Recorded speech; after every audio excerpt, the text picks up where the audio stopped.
El 16 de junio de 1955 se produce un hecho trágico que marcó la historia argentina del siglo XX y que aún sigue con mucha influencia en lo que acontece en nuestro país.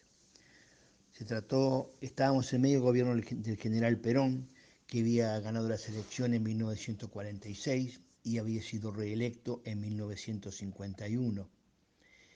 y que había producido grandes cambios en la sociedad argentina,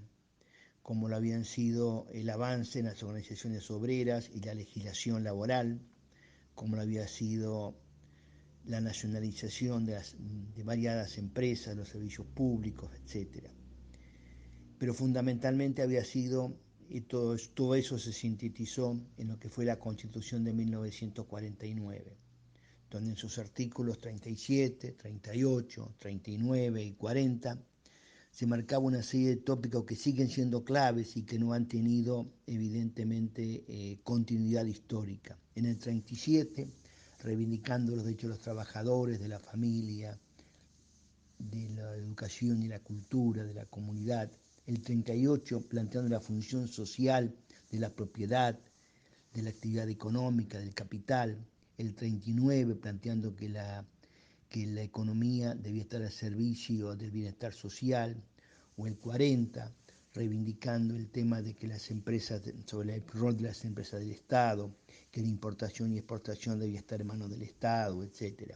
Todo eso fueron las claves de una transformación socioeconómica fundamental. Eso fue lo que provocó el odio de los sectores reaccionarios y demás, y ese odio llevó a un hecho inédito, el bombardeo de una ciudad abierta, el bombardeo a la Plaza de Mayo, el bombardeo a civiles que estaban en la plaza, que vinieron para tratar de defender al general, inclusive entre ellos un niño en un trolebús de aquella época, una de las esquinas de la Plaza de Mayo, donde un obús lo terminó atacando con la muerte de varios niños y demás. Son imprecisas las cifras de aquella muerte, pero no bajan de las 300 compañeros y algunos hablan de muchos más. Ese fue el dolor de una jornada en la cual el gorilismo marcó lo que pensaba de un gobierno popular. Ese hecho quedó grabado en la memoria colectiva y de una u otra manera marcó a todo el siglo XX y fue la renovación de una lucha fratricida que no se veía desde el siglo XIX, cuando fueron en definitiva derrotados los caudillos federales.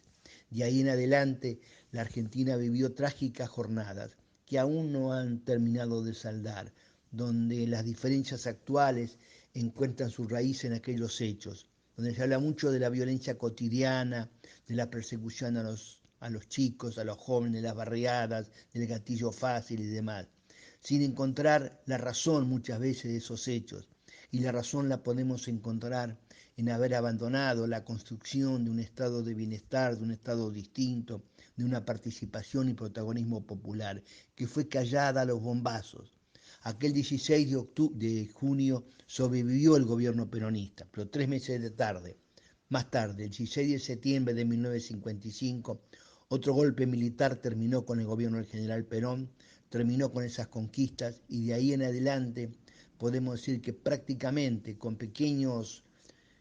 excepciones en el tiempo, esos gobiernos siguieron, los gobiernos gorilas, digamos, siguieron concitando la bronca, el odio del pueblo.